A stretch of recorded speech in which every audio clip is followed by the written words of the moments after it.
Good morning, student. Today I'm going to introduce participle and gerund, and I will also differentiate between these two because most of the time they appears to be the same as both ends in ing, but there's a slight difference between participle and gerund. They are also called non-finite verb. Let's see what is participle. Simply, verb has four forms. The first is base form, that is read, sing, write. Present participle, reading, singing, writing. Past form, read, sang, wrote. And past participle, read, sung, written. Participle has two forms. The first is present participle and the second is past participle. Participles act as a verb and also as an adjective. Let's see an example. She is swimming in the pool. Here the word swimming is present participle.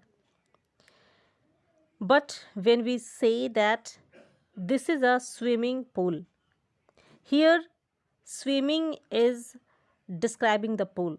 So here swimming is working as an adjective. The child has lost his ball. Here the word lost is past participle, but when we say, we change the expression like I found the lost ball. Here the word lost is describing the ball. Here it is working as an adjective. Sometimes present participle phrase can be used to join an introductory statement to the principal statement. For example, hearing the noise, the boy woke up. Here we see that hearing the noise is a participle phrase and it is connected to the main clause, the boy woke up, to make the statement more meaningful. In this way, a participle is used to connect two sentences. For example, the burglar opened the window. He entered the room quietly. Now, we can connect these two sentences using the participle, using present participle. For example, opening the window, the burglar entered the room quietly. But when the main verb of a clause is a be verb, it is replaced by being in the participle phrase. For example, the weather was cold. I put on my overcoat. Here we see that was is a be verb. So here to connect these two sentences, we will replace was with being. The weather being cold, I put on my overcoat. In this way, we can say that participle forms of verb can be used as verb or as adjectives. So now let's see what is gerund. So as I told you earlier that gerund also ends in ing form, but it never works as an adjective or as a verb. Simply, it functions as the noun. For example, walking is a good exercise. Reading books is a good habit. In these two sentences, we see that walking and reading both are working as a noun of the sentences because it is followed by a auxiliary verb. Sometimes we see that gerunds also works as adverb.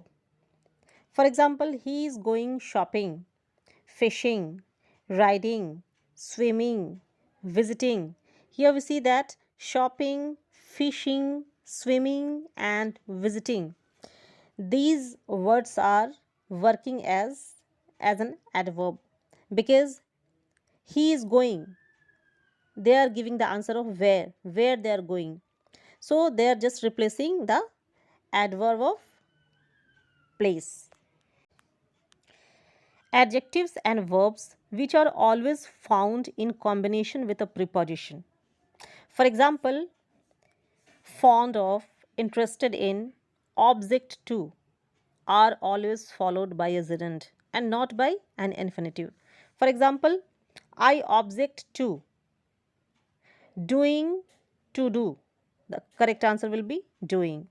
I am interested in swimming, to swim. The correct answer will be swimming. Who is responsible for dash breaking, to break? We will choose a gerund to fill up. So in this way we can say that gerunds and participles both appears to be very similar in their formation, but there's a world of difference. Gerund works as a noun, but participle can also function as an adjective.